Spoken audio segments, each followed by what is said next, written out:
경건의 승리. 당신도 모르게 문화에 젖어서 혹 이미 합리론자가 되셨거나 또 인본주의자가 되셨거나 혹은 문화적 마르크스주의자가 되신 것은 아닌지 생각해 볼 필요가 있습니다.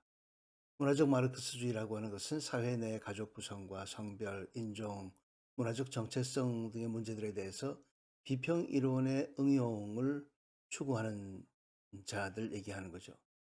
쉽게 얘기하면 요즘에 미국서 많이 얘기가 되고 있는 이야기들입니다. 가정 해체, 성의식 해체, 동성애, 성평등, 또 급진적이고 혁명적인 요구하는 것들, 뭐 이런 것들이 있죠. 이런 사람들은 갑자기 그렇게 된 것이 아니라 어느덧 서서히 젖어 들어가서 그렇게 되곤 이제 합니다. 지난주 경외의 5가지 범주 중에서 세 번째, 존경과 두려움이 바로 경건의 모습이라고 훗날 다시 한번 검토한다고 얘기했었습니다. 약속에 따라서 오늘 경건과 불경건에 대해서 함께 생각하면서 무엇이 우리를 불경건으로 끌고 가는가, 또 나는 경건한 삶을 살고 있는가 하는 것을 되돌아보면서 오늘 주제를 함께 나눠보도록 하겠습니다. 안녕하세요. 치유승리 채널의 최승구 목사입니다. 경건. 조속하고 헛되게 꾸며낸 이야기를 버리고 오직 경건에 이르도록 그대 자신을 단련하여라. 육체를 단련하는 것은 조금은 유익하나 경건은 모든 일에 유익하니 이 세상과 앞으로 올 세상의 생명을 약속한다. 유명한 말씀이죠. 경건에 관해서 압축적으로 설명하고 있습니다. 우리가 해야 할 것들이죠. 저절로 오는 것이 아니라 우리가 찾고 두드리고 취해야 할 것들입니다.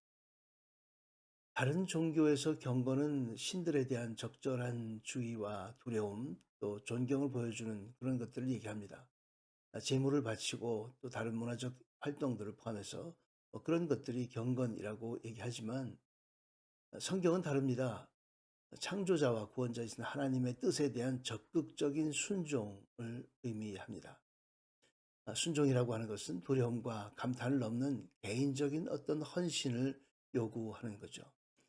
개인적인 헌신이라고 하는 것은 쉽게 얘기하면 삶 전체를 얘기하는 겁니다. 그분은 아들이신데도 고난을 당하심으로 순종을 배우셨습니다. 여기서 배우셨습니다가 한참 중요한데요. 왜냐하면 이것은 지적인 배움이 아니라 순종을 통해서 고난을 당하심으로 배웠다는 것이죠. 하지만 우리는 성경 공부 등을 하면서 지적인 배움을 중요하다고 생각하지만 예수께서는 고난을 통해서 순종을 배우셨습니다. 경건은 순종이고 헌신입니다. 또한 그분은 완전케 되셔서 그분을 순종하는 모든 사람들에게 영원한 구원의 근원이 되시고 조금 아까 읽은 그 말씀에 계속 이어지는 히브리서 5장 8절과 9절의 말씀입니다. 그렇게 순종하심으로 모든 순종하는 사람들에게 구원의 근원이 되셨다. 그렇기 때문에 예수님을 믿는 사람들, 따르는 사람들은 순종하는 사람들입니다. 순종은 삶으로 보여지는 거죠. 바로 행함입니다.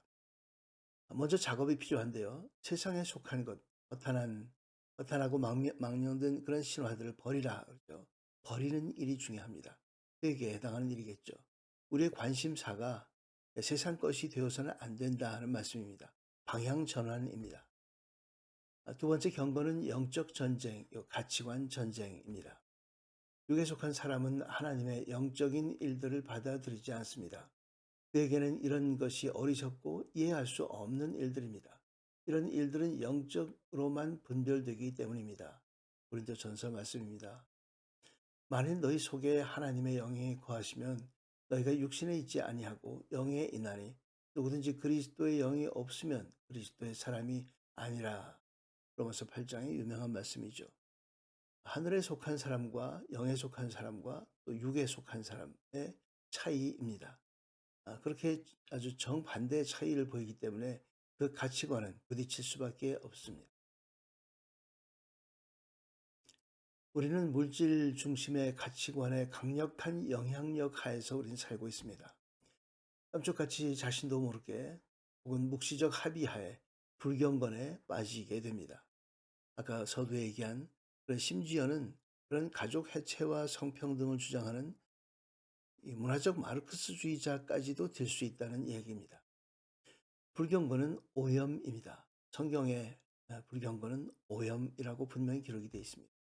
바알과 하나님을 함께 섬겼던 이스라엘 그 혼합 종교는 오염되었었죠. 그가 음란한 짓 하는 것을 가볍게 여겨서 이 땅을 더럽히고 돌과 나무와 간음했다. 에레미야 3장 말씀입니다. 이스라엘은 그렇게 이 땅을 더럽혔다는 것이죠. 하나님을 섬겨야 할 사람들이 섬기지 않고 이 땅을 섬기고 땅에 속한 신들을 섬겼다는 거죠. 영적인 것은 눈에 보이지 않습니다. 이성적인 판단인 물질적, 육체적으로는 막연해 보입니다. 현재는 고난이고 인내가 필요합니다. 그렇기 때문에 우리에게 믿음과 또 소망이 필요하게 되는 것이죠. 이 영적 전쟁을 수행하기 위해서 필수적인 것들입니다. 가치관 전쟁에서 승리해야 되기 때문에 그런 것이죠. 경건한 자는 환난과 시험 중에도 구원을 받습니다. 그렇게 믿음과 소망을 가지고 있는 사람들은 환난 중에도 구원을 받는다. 하나님께서는 옛 세상을 용서하지 않으시고 경건치 않은 사람들의 세상을 홍수로 덮으셨습니다. 그때 오직 의의 선포자인 노아의 8식구만 지켜주셨습니다. 베드로서 2장 5절 말씀이죠. 또 3장에 가서도 역시 마찬가지로 지금 현재 경건치 않은 자를 그냥 내버려 두고 있지만 나중에 결국은 심판받는다는 것을 3장에 기록합니다. 그뿐만 아니죠. 이 땅에서 주님의 도우심을 얻고 또한 내세에서 하늘의 상급을 얻게 됩니다. 디모데전서 4장 오늘 본문 말씀이기도 합니다. 정말 그렇게 되는가? 내세에서 하늘 상급을 얻게 되는가? 정말이요? 라고 리얼리 하고 물어볼 때 그 답이 기록되어 있습니다. 경건의 비밀은 바로 예수 그리스도에 있다는 거죠. 참으로 이 경건의 비밀이 위대하다. 그분은 육체로 나타나셨고 성령으로 의롭다함을 얻으셨다. 천사들에게 보이셨고 나라들 가운데 전파되셨다. 세상이 그분을 믿었고 그분은 영광 가운데 올라가셨다. 디모데서 3장 16절 말씀입니다. 목회 서신서에 특별히 또 이 경건에 관한 말씀들이 많이 등장하는 이유는 바로 그만큼 경건하지 않은 세상에 문화가 팽배했고 사람들 경건치 않은 곳으로 끌고 가는 거짓 교사들이 있었기 때문입니다. 오늘날도 마찬가지입니다. 우리에게 경건이 얼마나 중요한지 모르겠습니다. 세상 문화로 인해서 우리는 경건치 않은 곳으로 끌려가고 있습니다. 우리가 회복해야 할 것은 경건이고 세상이 더러워지고 세상이 악해갈수록 우린 더욱더 경건을 추구하고 경건한 자가 되어야만 하겠습니다. 그분은 육체로 나타나셨고 무슨 말씀인지 아시죠? 성육신, 거룩한 영이 육체로 오셨고 하는 말씀이죠. 성령으로 의롭다함을 얻으셨다. 하늘과 땅, 영과 육의 연결고리인 성령으로 성령이 오셨다. 천사들에게 보이셨고 나라들 가운데 전파되셨다. 역사적인 사건들입니다. 기록된 사건들, 인류 역사가 그렇게 기록되었죠. 세상이 그분을 믿었고 믿음과 인간의 역사, 그분은 영광 가운데 올라가셨다. 바로 부활 승천으로 합리가 파괴되고 이성을 초월하는 일들입니다. 사람의 생각이나 어떤 힘으로 되는 것이 아닌 것을 우리는 깨닫게 됩니다. 경건을 추구하고 경건한 사람들은 사람의 능력으로 사는 것이 아니라 하나님의 도우심으로 살아가는 것이죠. 정리합니다. 경건은 삶을 통한 순종과 헌신의 행동입니다. 세상의 물질 중심 가치관과의 전쟁은 피할 수 없습니다. 침략에 맞서서 영적 정결함으로 무장해야 합니다. 우리는 반드시 승리합니다. 경건의 능력은, 그 승리하는 능력은 예수 그리스도로부터 나온다. 그렇기 때문에 예수 그리스도를 붙들고 그 말씀을 붙들고 그분과 연합하여 우리가 사는 날 끝까지 예수 그리스도의 사람으로 사는 우리 모두가 되기를 주의 이름으로 축원합니다. 경건의 가장 큰 적은 세상 문화입니다. 세상을 따르지 말고 오직 예수만 따르는 우리 모두가 되기를 주의 이름으로 축원합니다. 함께 기도합니다. 하나님 아버지, 경건함보다는 세상 가치에 더 관심 쏟았던 저희들의 오염된 모습을 회개하오니 용서하여 주옵소서. 자신의 생각을 의존하지 않게 하여 주옵시고 범사에 그리스도의 영으로 가득하게 하여 주옵소서. 이 전쟁에서 승리를 주실 우리 주 예수 그리스도의 이름으로 기도드리옵나이다. 아멘. 끝까지 시청해 주셔서 감사합니다. 항상 건강하시고 다음 주 시간에 뵙도록 하겠습니다. 감사합니다.